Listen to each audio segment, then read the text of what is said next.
JD Cap 26 here, just do tips, fairs, and hobbies.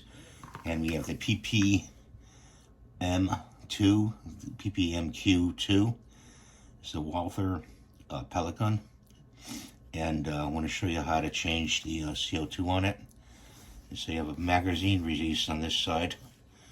Pop it out like that. And with this one, there's a tool on the back side.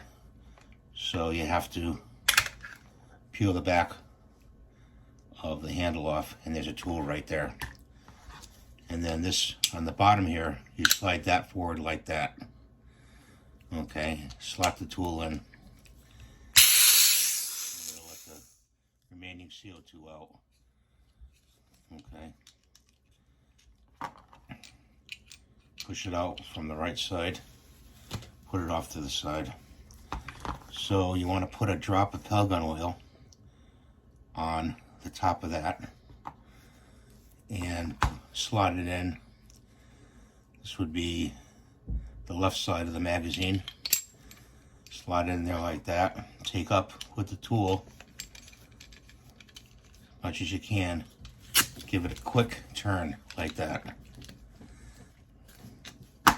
And there's your CO2 changed already. So that's how you change the CO2 on a PPQM2. It's all set, and all you have to do is feed some pellets in there. Put that in there like that.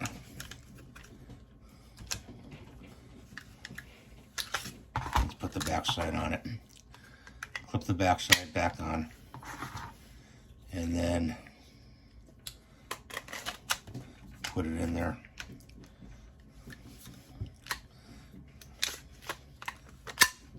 Like that. Gotta give it a little shove, and it'll be all set for your next target practice. Thanks for watching. Please rate and subscribe. Have a nice day. Please share the video. We'll see you next time.